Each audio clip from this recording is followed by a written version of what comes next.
Well, summer's here and it's time to break out the old action camera and get outside. Do some water sports or biking or whatever your activity of choice happens to be. I decided this year was the year to upgrade from my GoPro Hero 4 to something more modern. I settled on the DJI Osmo Action Camera. Well, the DJI Osmo Action Camera has been out for 2 years now, and a new version is anticipated at any moment. I think it represents truly outstanding value, especially for its price at $200 US. Additionally, there were issues with the camera when it was first released that were deal breakers for me that DJI has completely resolved through firmware updates. The last update being published last December. This video is broken up into a number of different sections, and the description of this video includes a table of contents with links to each of the different sections.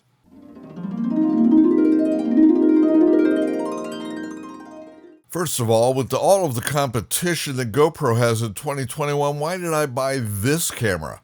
There's a variety of reasons, not the least of which is my terrible experience with GoPro as a product and as a company. Today, there are a plethora of action camera options to choose from. There are a ton of Chinese knockoffs that vary wildly in quality. I watched many review videos regarding these products, and all of them had some deal-breaker issues for me. Most often, the video quality was just plain subpar, and most had audio issues as well. At first, I was beginning to draw the conclusion there were no decent quality options for a replacement for the Hero 4, including the Osmo Action. Upon its initial release, it had a huge lag between the display and the action in front of the lens that made it unusable in my opinion. These cameras tend to break up clips into multiple files once they reach 4 GB in size due to limitations in the file system used on the SD cards. The initial release of the Osmo Action had issues with this, where it was dropping a couple of frames between the clips and was also dropping even more frames of just the audio on clips.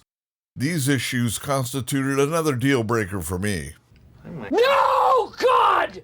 DJI, unlike GoPro, was actually diligent in developing solutions to these issues. In the intervening 2 years, they've resolved all of these issues with the camera, and once I examined reviews for it that were created this year, it was clear that this camera was the winner.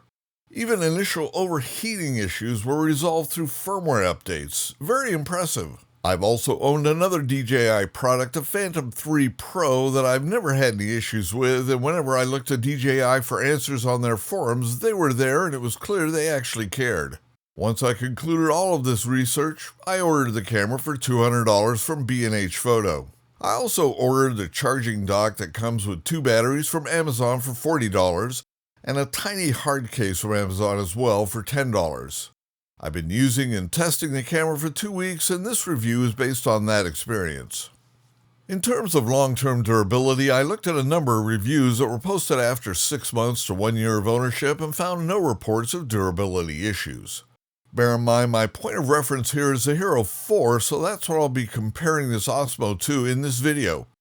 Once unpacked, I installed the included battery and did the initial setup and firmware update. The battery has 2 lock points, so you'll want to make sure that you hear the click of each lock point to ensure the battery is fully installed. No orange should be visible on either latch. Since there are 2 buttons on top of the camera, you'll want to use both hands like this to secure the battery. You want to make sure you're not pressing any of the top camera buttons as you apply pressure to the battery to insert it. When I remove the battery, I release the side latch first, then the bottom latch, and the battery pops up like this.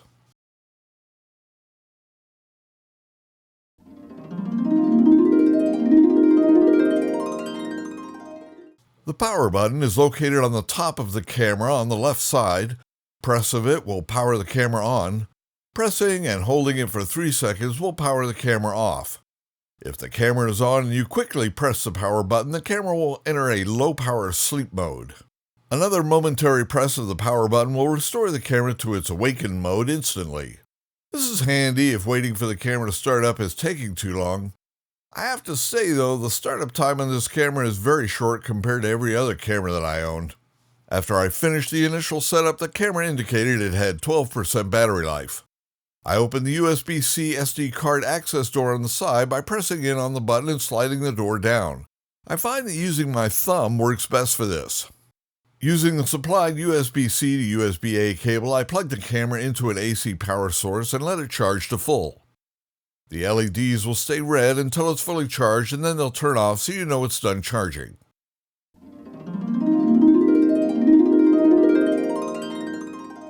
Once fully charged, it was time to see how to use this camera. Inserting and removing the SD card is done with the SD card's label facing downwards. My fingers are a bit too fat to secure the SD card into place, so I use a paper clip like this to press it down into its slot.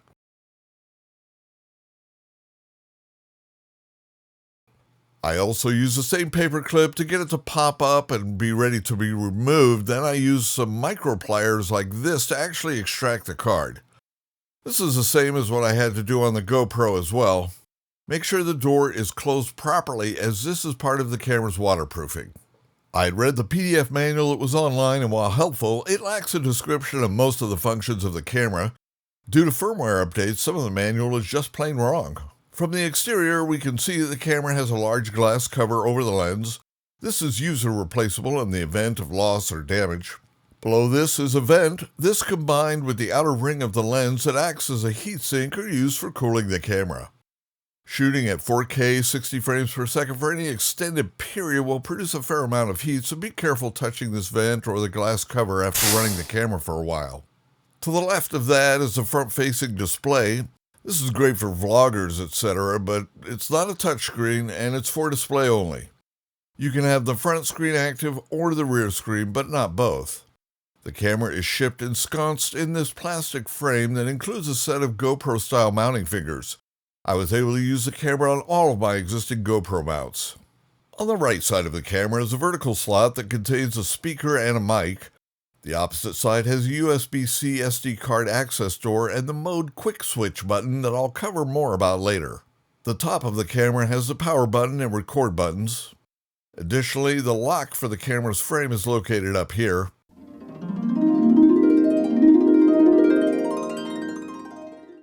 Pull up on the forward portion of the lock to unlock it like this.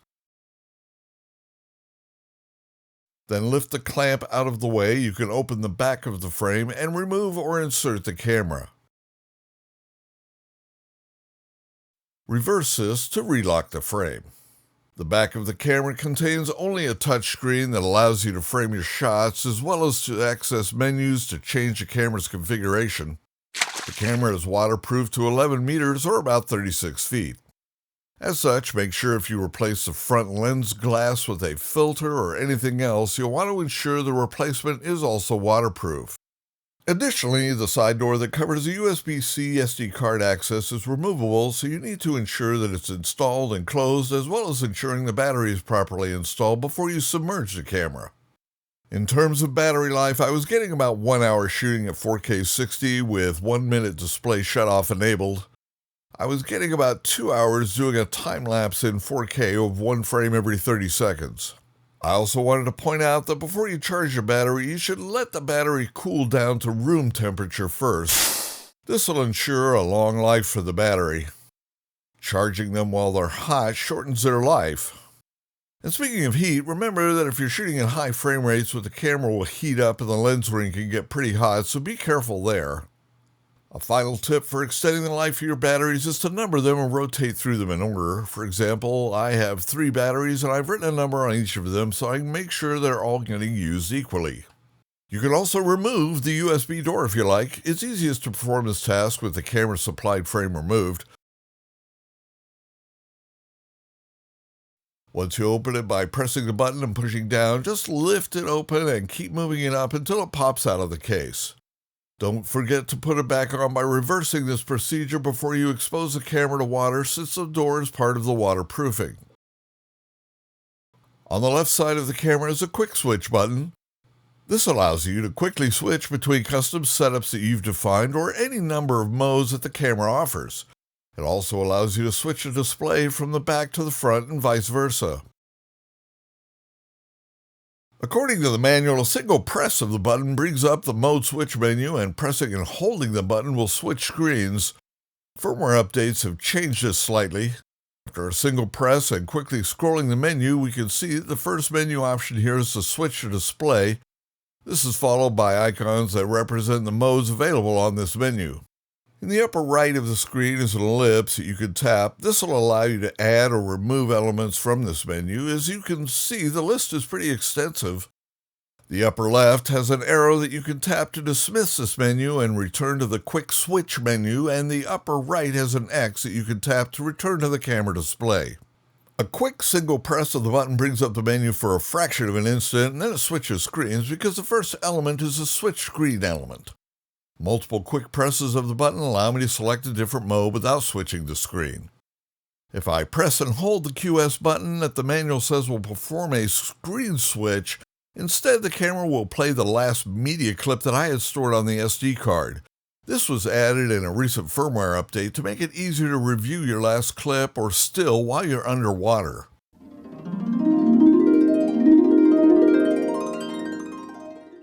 The camera offers 6 shooting resolutions: 4K 16:9, 4K 4:3, 2.7K 16:9, 2.7K 4:3, 1080, and 720. The 16:9 and 4:3 options relate to how much of the sensor is used for a given shot. 4:3 uses more of the sensor surface area and theoretically should provide better quality at the selected resolution. In the case of 4K 4:3, the built-in stabilization mode Rocksteady is not available since it uses the outer edges of the sensor to perform the stabilization. It is available in the 2.7K 4:3 mode since 2.7K is not using the whole sensor. In terms of bitrate, the camera caps out at 100 megabits per second. All 4K modes are 100 megabits regardless of frame rate. 2.7K 16:9 maintains 100 megabits for all frame rates above 30 FPS. For frame rates 30 or below in 16:9 or 4:3, you'll get 88 megabits per second. For 1080, you get 100 megabits per second for frame rates above 60 FPS. 82 megabits for frame rates 48, 50, and 60, and 36 megabits for the frame rates below 48. The 720 resolution gives you 100 megabits for both 200 and 240 frames per second frame rates. Those are the only two frame rates available for 720. 100 megabits per second is a lot more than I was getting on my Hero 4. For those unaware, the higher the bit rate, generally the lower the amount of compression that's being done to the clip, and this generally translates to better detail and higher quality clips.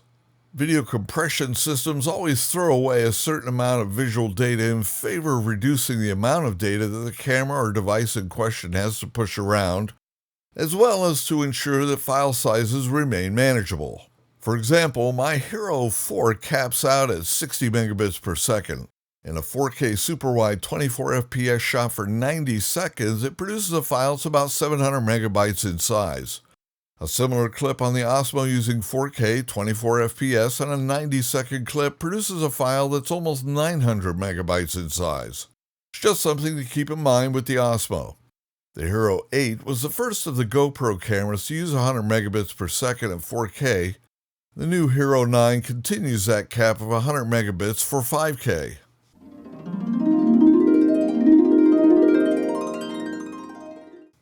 Before jumping into the menus, let's look at the indicators on the rear touchscreen. The upper left displays an SD card icon. It indicates how much time remains on the SD card based on the current camera mode. If the SD card is missing, it displays just the SD card icon with a red line through it. The upper right indicates the battery capacity and the letters RS to indicate I currently have stabilization, called Rocksteady, turned on. When Rocksteady is off, the letters RS don't appear. Additionally, the camera shows the battery remaining as a percentage for about 3 seconds after the camera is powered on. It then clears it from the display. Additionally, when you turn the camera on, it also displays the settings indicator on the right side and a media manager icon for the left side for the same 3 seconds. The battery percentage will reappear on the display once the battery reaches 20% or less and will remain until the battery is exhausted.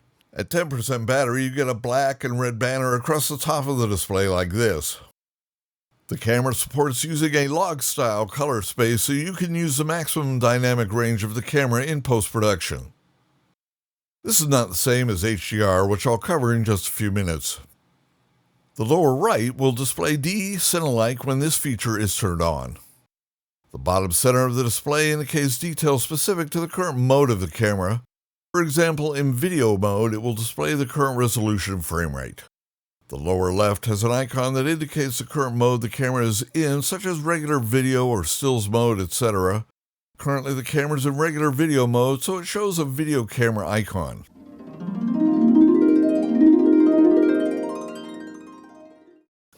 Moving on to the menu system, swiping to the left from the right side of the display will activate the exposure settings menu. Notice the circle or iris icon to the right side that indicates the exposure settings. The first section of exposure settings allows us to set auto or manual. Under the auto settings, we can set a maximum ISO setting for the camera to use, as well as exposure compensation marked as EV in the menu. EV allows us to force the camera's automatic mode to over or underexpose by our selected value. Tapping a setting again in the menu dismisses its submenu. Switching into manual mode, we can set our own ISO value and our preferred shutter speed. ISO values range from 100 to 3200.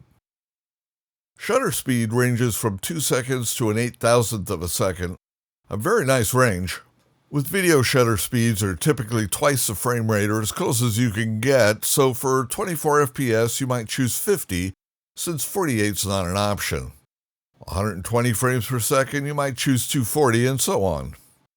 Video modes can restrict that range, as such you would need to be in photo mode to see the entire range for shutter speeds. Video mode, for example, will only let you go down to a 25th of a second, since the lowest frame rate is 24 FPS. Below our exposure settings is another menu to allow us to adjust some other camera settings. At the top of this menu is the white balance. You can set this to auto, underwater, which sets it to 6500 Kelvin, or custom. Under custom, you have a range of 2000 to 10,000 and 100 degree increments, which is really nice. This affords a huge amount of flexibility with this setting. Under this, we have the color setting. This is where you can choose to set the log color space or a standard Rec 709 color space. They call their log de-Cinelike. If you choose this, you'll need to correct the color in post in order to correct for the log look, but it allows you to leverage the full dynamic range of the camera. Below this, we have the de-warp function. This straightens the curved lines in your image that are typically caused by the barrel distortion present in super wide-angle lenses such as the GoPro, Osmo, and other action cameras. When active, the word on appears highlighted in yellow. I personally prefer to leave this turned off so that I can apply this effect in my video editor and afford much more control over how it's done. And finally, we can choose what video codec wrapper we wish to have the camera generate as it saves files. You can choose MOV or MP4. The contents of the file are identical regardless of the wrapper format. This is just provided so that folks on a Mac can use the QuickTime MOV wrapper, and folks on Windows will have the option to use MP4. Windows tends to not play nice with QuickTime. A number of camera modes ignore this setting, by the way, and they just default to MP4 regardless of what preference you've set here. Swipe to the right or just tap on the display to dismiss this menu.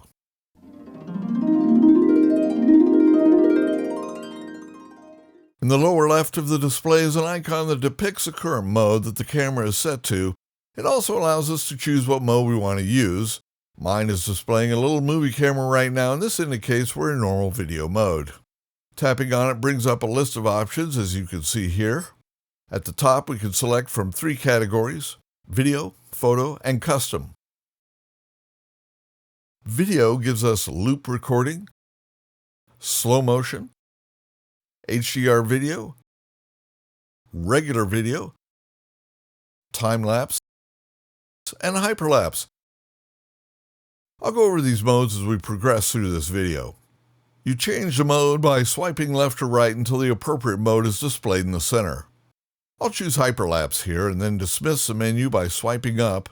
Now it'll show an icon that reflects the current mode in the lower left corner, in this instance, hyperlapse.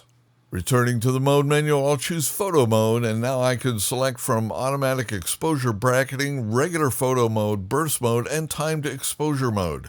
AEB stands for automatic exposure bracketing. In this mode, the camera will take multiple still images for each press of the shutter release. It takes a still that it thinks is properly exposed along with an overexposed and underexposed one so that you can choose from the best of those exposures or combine some of them in post.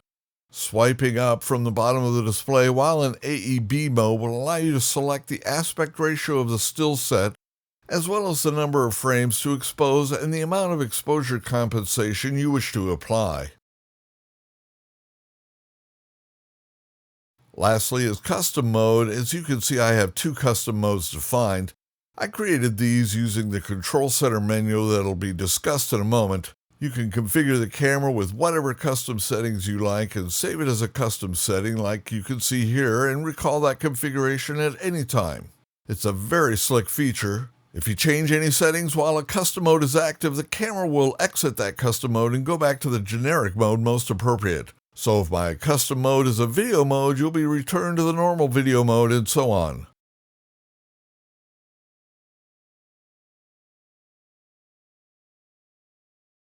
We'll look at settings in detail for each of the modes next.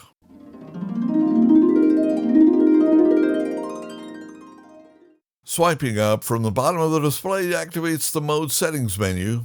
This menu will change based on the main and sub mode that the camera is in. Swiping down from the top where the horizontal line is at will dismiss this menu. Video mode is the first we'll look at and examine each of the sub-modes within that. Starting at the left side of the video menu, our first sub-mode is loop recording. Loop recording means the camera will record and continuously overwrite one file on your card. This is useful for situations where you think something's going to happen that you want to record, but you're not sure if or when it's actually going to happen. An example might be at a baseball game where a home run might happen, but other than that, you don't care about the rest of the recording, but you don't want to fill up your card with footage that's not of interest. You use loop recording, and then if the home run occurs, you've got it recorded and can turn off recording after it's finished. This way, you don't end up with a ton of clips of basically nothing of interest. The mode settings for loop recording are split into the upper portion so you can select the resolution and frame rate preset, and a lower section to select the duration of the loop. You can turn the stabilization system called Rocksteady on or off here by tapping on it. When blue, stabilization is active, and when it's white, it's turned off. If the current video frame rate and resolution, like say 1080p 120 FPS, precludes the use of Rocksteady, it'll have a line through it and you'll see a warning in yellow telling you that Rocksteady is not available for this resolution and frame rate combination. I discuss Rocksteady in detail later in the video. The next sub-mode is SLO. The SLO, or slow motion mode, allows you to embed a high frame rate into a lower frame rate clip. 30 FPS will be the final frame rate of the clip produced. The mode settings for it are resolution on the top and 8x or 4x on the bottom. 8x is 240 frames per second and 4x is 120 FPS.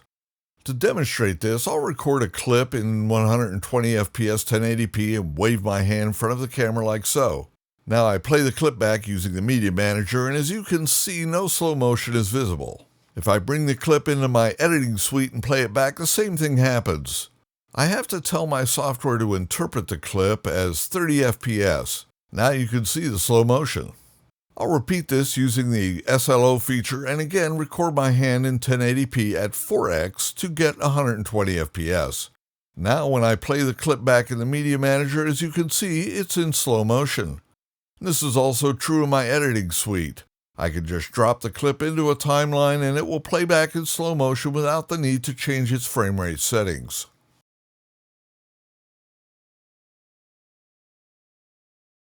Next is HDR.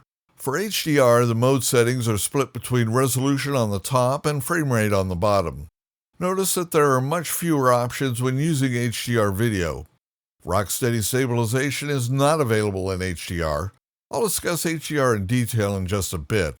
In regular video mode, the upper portion of the menu allows you to select resolution and the lower section allows you to select the frame rate for the selected resolution. You can also toggle Rocksteady on and off here. The camera lets you know if Rocksteady won't work with the settings you've chosen. Next is time-lapse. Time-lapse mode settings include a resolution selector at the top right. It will cycle through 4K, 2.7K, and 1080p. The rest of the settings are split into the upper interval portion where you set the time interval you want, such as 1 frame every 5 seconds or what have you. And the bottom portion allows you to set the duration of the final time-lapse clip. When set to infinity, the camera will run until the battery is exhausted or the SD card is filled. Here's a sample of a time-lapse I did at the local mall recently. Our final video submode is hyperlapse. For the hyperlapse mode, the mode settings allow you to select the resolution at the top and the speed of the hyperlapse at the bottom. Pretty self-explanatory. To give you an idea of what 15x speed is like, here's an example of one that I did at a local mall recently.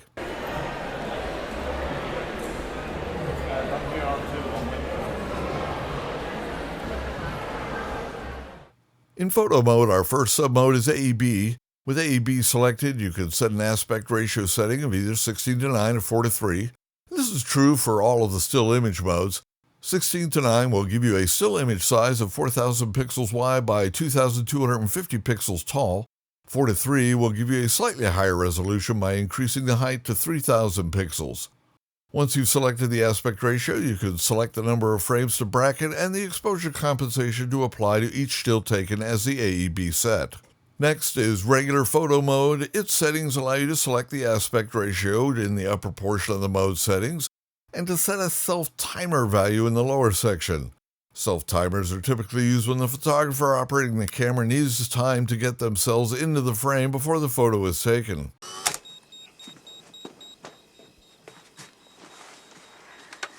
I love you, hi. We're set to pop here, honey. Next up is burst mode, which will take multiple pictures in very rapid succession. Again, you can choose the aspect ratio in the top section and the number of frames per burst in the lower section. You can select from 3, 5, or 7 frame bursts, and that will occur each time you press the shutter release. This mode is very handy for action when you need to grab a set of stills very quickly.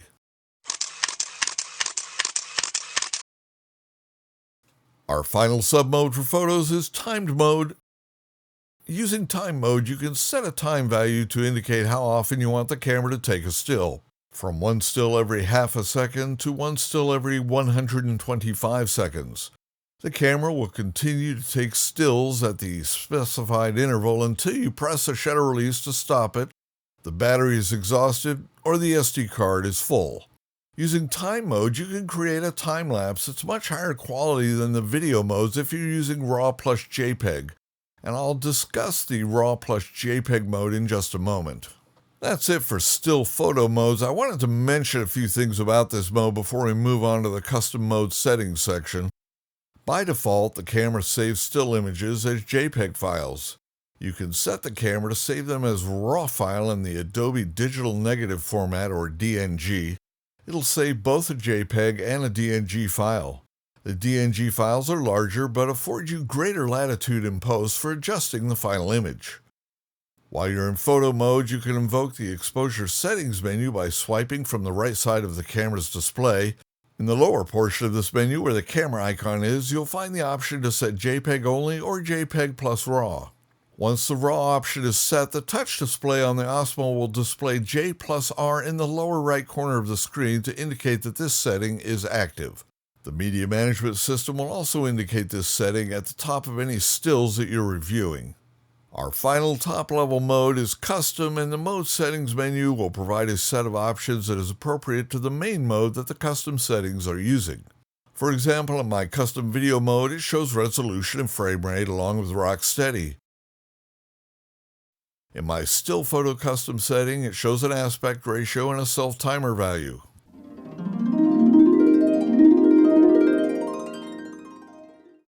Swiping to the right from the left edge of the display will show the media management system.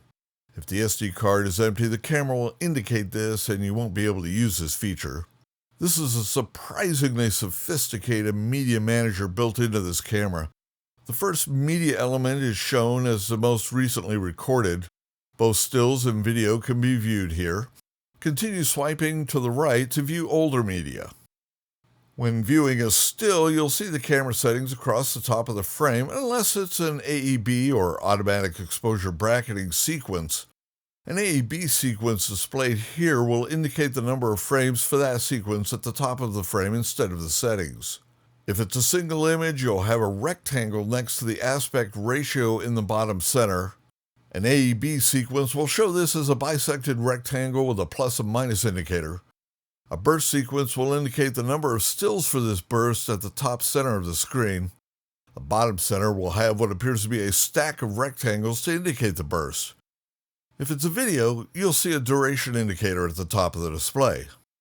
The lower right will indicate which still or set of stills in the event of a burst or AEB sequence that this represents on the SD card along with the total.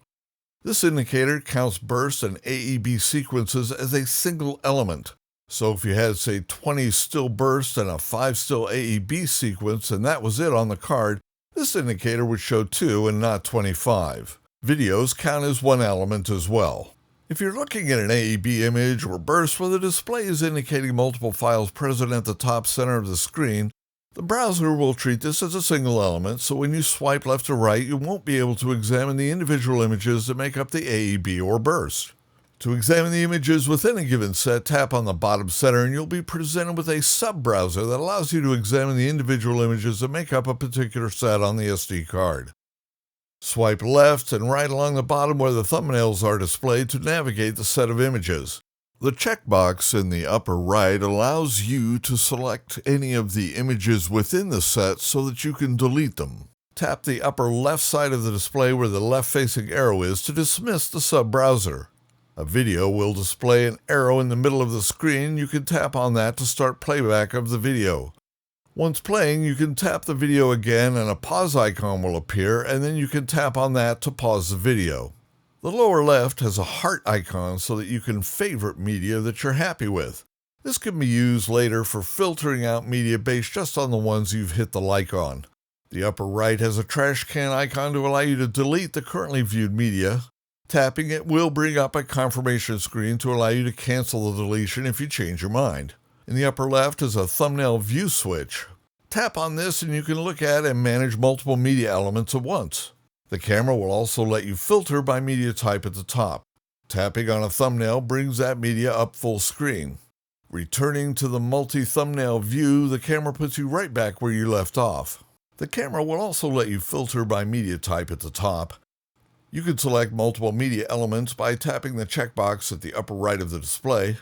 This will enable checkboxes on each of the thumbnails so that you can check off which media items you'd like to remove. At the center top, you can tap the checkmark next to the item's check counter and select all of them at once. Deleting again offers you the option to cancel. Tap the left-facing arrow at the upper left of the display to cancel this mode. Within the multi-clip thumbnail display is a filter option at the top. Once active, just tap on the type of media you wish to see in the display and only that type will show up. This is where the heart or like feature comes in handy.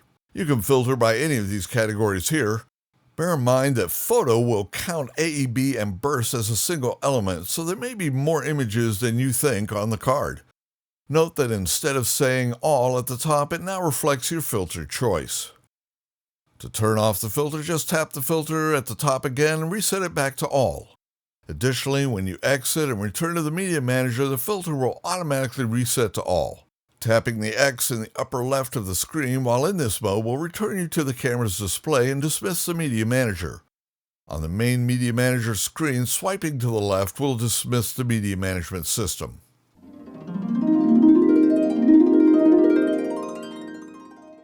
Swiping down from the top gives us our final menu for the camera.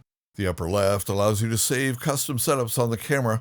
For example, if you find you switch between, say, 4K 24 FPS and 4K 60 FPS a lot, you can define these as presets. The other camera settings like custom white balance and exposure compensation or ISO limits are all saved with this preset. You can access the preset from the quick mode change button on the left side of the camera or the mode menu that was previously described.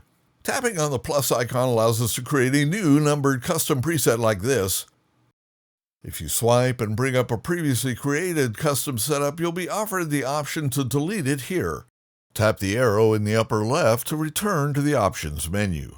Moving right, we have the brightness display control. Leaving this lower will increase battery life, obviously. If you wait a moment, this control will self-dismiss. Next is the lock feature. This will lock the camera's menus so you don't inadvertently change them. Tapping on it locks the display's menus like this. For example, if I swipe up from the bottom now to change the resolution, I'm presented with this lock display.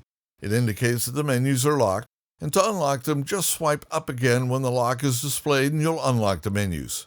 As you can see, it shows the lock icon with a set of arrows to indicate what direction to swipe to unlock the camera. Once unlocked, I'll have to repeat the previous action I was using that was locked. The next item is the setting menu. A few of the items in this menu, such as turning voice control on or off, are duplicated in the previous menu.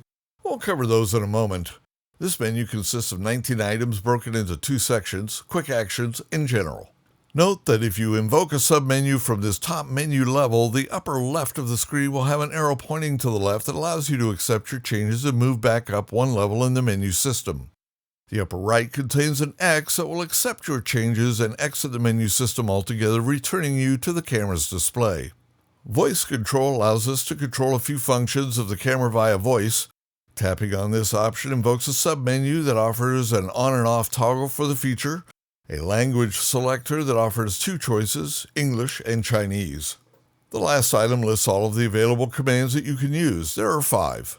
This feature can be handy if the camera's out of reach and you want to start or stop a recording, for example. In general use, I leave this feature turned off. Next is Snapshot. The camera supports a feature whereby if the camera is currently turned off and you press the record button, whichever of these functions you've selected will be carried out. The bottom of the list includes your custom settings, so you can press the record button and have it start recording a video or take a snap without having to do the separate power-up operation. For operations that don't need to leave the camera running, like taking a still image, you'll be given the opportunity to interrupt the power down that occurs after the image has been taken. As you can see, the list of operations is extensive for this feature. The last of our quick options here is the quick switch item. This function will provide you with a list of functions you can add or remove from the quick switch button feature on the side of the camera. You might find that you use only, say, 2 modes of the camera for most things, maybe 4K 24 frames and snapshots. So you just enable those 2 to simplify the quick switch options. Under the general options, you have the wireless option that allows you to set one of 2 frequencies of the Wi-Fi. Depending on the age of your mobile phone might determine which of these you choose to use. More modern devices will favor the higher frequency. You can also change it in the event that there's some kind of terrestrial interference that's impacting your connection to the camera from your phone. Auto should work for most situations. Wireless info will give you your device's network name and password, but you should never really need to use these. The DJI MIMO application will automatically find the camera and connect to it. And finally here we have reset connection. In case the camera drops the Wi-Fi connection or some other connection issue is occurring, you can use this feature in an attempt to resolve your issue. Below this, we have wind noise reduction that applies an audio high-pass filter to the audio recording. This is intended to mitigate the wind rumble that we commonly hear on outdoor audio recordings. I prefer to leave this turned off so that I can apply my own filter in post and I can exercise more control over what it's doing. The built-in filter is pretty effective regardless. Below this, we can set the volume of the tones the camera emits for certain operations such as powering on and powering off. Or you can opt to have it not make any sounds whatsoever. That can be useful in case you're at, say, a wedding or some other event where quiet is needed.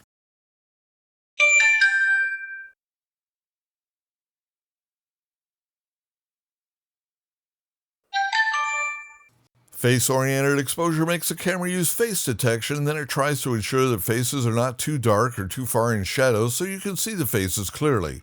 This feature works in both stills and video modes, but it's disabled in time-lapse and hyperlapse. Grid allows you to enable a grid overlay on the rear display to assist in keeping the horizon level as well as to help with the rule of thirds compositions. Anti-flicker makes the camera attempt to mitigate flickering light sources in the videos recorded. This type of thing can be common in fluorescent lighting scenarios where those lights can flicker at 50 or 60 Hz depending upon where you live. Auto should work for most situations, or set it to your country's electrical frequency. In my case, it would be 60 Hz. Temperature threshold allows you to have the camera automatically shut down should it overheat, and you have 2 settings here, high and low. DJI gives no indication as to what these 2 values specifically equate to, and to be honest, it's kind of odd to see a feature like this. Generally, a setting like this is hidden from the user. In this case, you'll probably be best served by leaving it set to high, and that certainly worked well for me. Screen auto sleep sets how long before the screen will automatically shut off. Obviously, the less time the screen is on, the longer your battery will last. You can set it from 1 to 10 minutes or never to have it always on. The next setting is the same, but it applies only once the camera starts recording. Auto power off sets the duration interval before the camera shuts itself off if no activity is taking place with the camera, such as a user interacting with it or recording video or stills. Yet another battery-saving measure. The settings are 5, 10, or 15 minutes. Next is the LED control, so you can turn on or off the LED indicators on the outside of the camera. Next is the menu language setting. Following this, we have the date and time settings, followed by an option to format the SD card in the camera. It should be noted that SD cards tend to last longer if you format them rather than delete files from them. Following this is an option to factory reset the camera, and finally, an About screen. The About screen has a nice quick start guide built into it. You can also find your camera's serial number and firmware version here. To exit this menu and return to the camera display, tap the X in the upper right corner. To return to the settings menu, tap the arrow in the upper left. Tap it again in the settings menu to return to the top level options screen. And that concludes the settings menu. Back on the main options screen, we have a rotation toggle that lets us set the image rotation to auto right side up or upside down. This setting affects menus as well, so that's nice if the camera is mounted upside down. In auto mode, the camera will automatically try to orient the menu and display to match the camera's orientation. Next up is the spot meter toggle. Normally, the camera meters are shot by looking at the overall image and averaging it. The spot meter affords you more control over the metered exposure of the camera. Once spot metering is enabled, you can touch the screen to have the camera meter just on that spot on the screen. Note that spot metering is only available in auto exposure mode. You can then tell it to lock the exposure for that spot that you've indicated by tapping on the spot meter circle. Tap it again to unlock the exposure. Once you've finished metering, you tap the check mark in the upper right to confirm, or the X in the upper left to cancel this function. To change the spot meter location after confirming with check or canceling with X, just tap and hold on the display to restart the process. Next to spot meter, we have a toggle for the voice command system, and next to that, we have a setting for the front display where it will show a 4:3 aspect ratio like this, or a letterbox 16:9 image like this.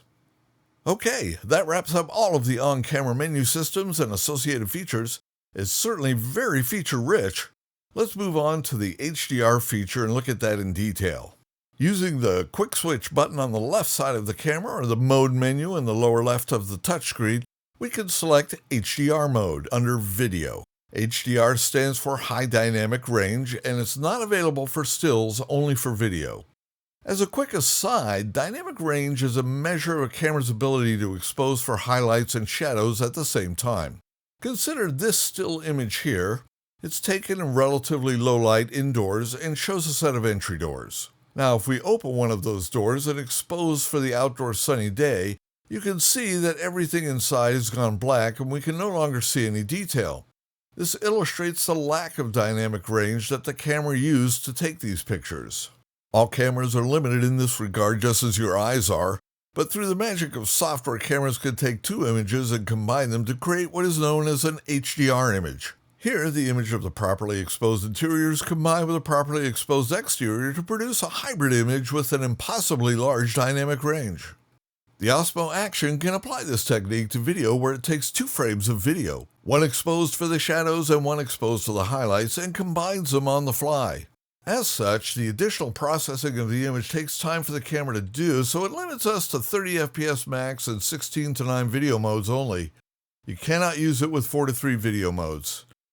You'll also notice a slight increase in the amount of delay or lag between what is in front of the lens and what is displayed. This is due to the additional work the camera is doing to produce this double exposure combined image. Stabilization using Rocksteady is also not available due to the time needed to process the HDR final images. Here we have a normal clip. This is a little waterfall in a park near where I live. And here's the exact same clip using HDR. Obviously, the HDR clip is a huge improvement.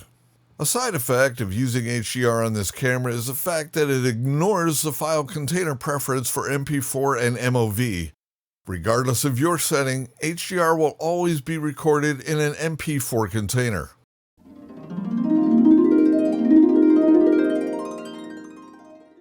As previously noted, Rocksteady is the name that DJI gives the image stabilization on this Osmo Action Camera. Swiping up on the back display will show you the toggle for this setting. Rocksteady is available in all 4K 16:9 frame rates. It's not available if you're using a frame rate higher than 60 in 1080. It's also disabled for 4K 4:3 mode at any frame rate. It is usable in 2.7K 4:3 at up to 30 frames per second.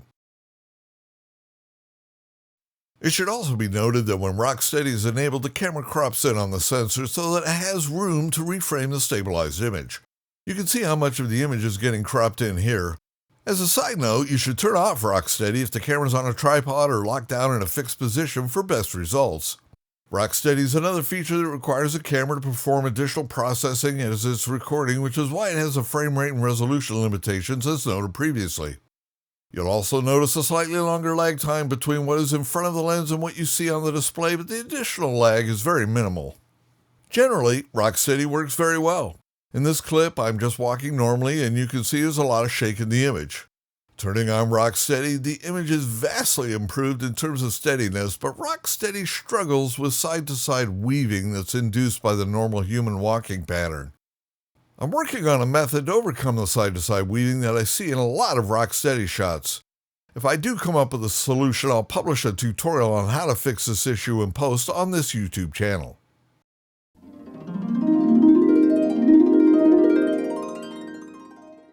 As expected, DJI supplies a mobile application to allow you to view what the camera sees as well as to exert some level of control over it called MIMO. They also offer it as an iPad app, but it's just the iPhone app intended to be used in portrait mode. It's actually quite usable on the iPad, surprisingly. The application connects via Wi-Fi and allows you to control most aspects of the camera. Unlike the GoPro, you can watch a video recording on your mobile device at any frame rate. My Hero 4 only allowed this for frame rates of 60 FPS or below. MIMO does supply a couple of features that are not present on the camera itself. The first is zebra overexposure indication. You can turn this on in the settings here, and anything that's going to be overexposed will have these pulsating zebra lines over the area of the frame in question. A very nice feature. The second feature is a histogram for controlling exposure, and you can turn this on in the settings as well. These two features will only display on the mobile device running MIMO and not on the camera's display itself. If you're interested in an in-depth guide to the application, please leave a comment on this video. If there's enough interest, I'll produce that video for this YouTube channel. Make sure you subscribe and click the bell so you'll know when that video is published.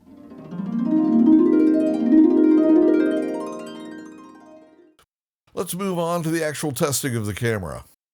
One of the issues the Hero 4 has is its ability to render color under fluorescent lighting. Unfortunately, it imparts a strong yellow cast to the image. The bathroom in my home uses this type of lighting. I measured the temperature of the light in that room with a meter, and it measured as 5400 Kelvin. I did an initial test using a professional cinema camera. I set the white balance to 5500, and you can see the results here. I used 5500 because the Hero 4 does not have a 5400 manual white balance setting, and I wanted each camera to be set the same for this test. Next up is the Osmo Action Camera. Again, I set the white balance to 5500 manually. The colors look correct. Finally, we have the Hero 4 with the white balance set to 5500, and as you can see, it has a significant yellow cast in the image. It retains this look regardless of the white balance that you set, including auto white balance. We've already looked at Rocksteady and high dynamic range with the camera, so let's move on to some of the other modes. I must confess that for my use, 4K at 60 FPS is the maximum frame rate that I need. I'm not trying to photograph a bullet piercing an apple or something.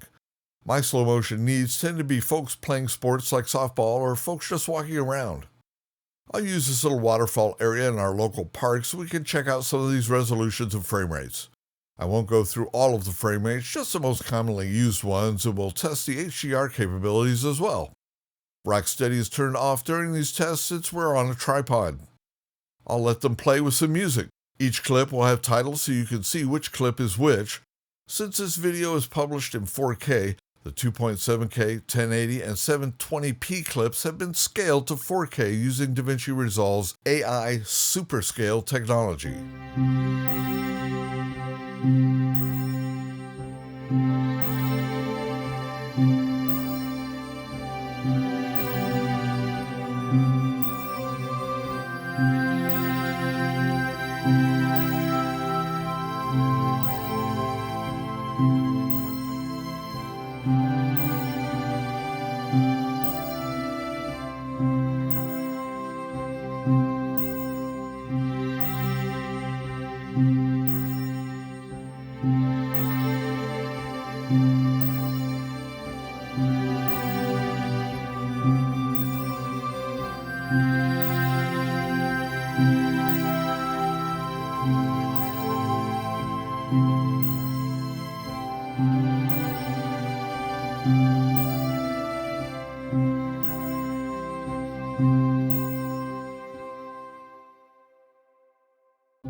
So what's the bottom line? Would I buy this camera again? Would I recommend the camera to others? In a word, yes. While no camera is perfect, this one is certainly no exception to that rule. It represents a massive upgrade to the Hero 4. At a price point of $200 US, I think it's a true bargain that competes well with GoPro. The 9 has a slight edge in its higher resolution, but the 9 also has been reported to have extremely buggy performance, shutting itself off during critical recording moments, having a very laggy and unresponsive touchscreen. The menu system is super easy to navigate and the touchscreen is very responsive. The video quality is excellent for a camera with such a small sensor. The software quality is top-notch and I have not encountered any bugs in using the camera daily for the last 2 weeks. There are rumors of a new Osmo Action 2 coming out soon, but this 2-year-old version stands the test of time and still represents an immense bargain. Like any technology, you can wait for something new to come, or you can judge if the current iteration of the technology will meet your needs, and if so, pull the trigger on the current version. The number of features that this camera offers is truly amazing. I think it's an excellent design. In conclusion, I highly recommend this camera, especially over any of the GoPro offerings based on my experience. I give it a 4 out of 5 star rating.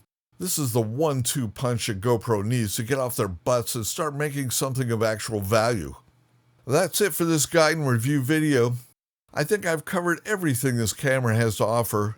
If I missed anything, if you've got questions, don't be shy about leaving comments and I'll answer all questions. A final thought on SD cards for you is this. If you use a very large SD card and the SD card fails, you'll lose a lot of media. Using smaller SD cards and switching them out when needed can mitigate the amount of data loss that you experience in the event of an SD card failure. I wanted to give a shout out to YouTuber Fishy Comics for his assistance in determining exactly how the QS button should work. If you liked the video, please give it a like. If you'd like to see more content on filmmaking, reviews, and post-production tips, make sure to subscribe and click the bell icon for notifications. Thanks so much for watching, and I'll see you in the next video, and until then, keep on creating.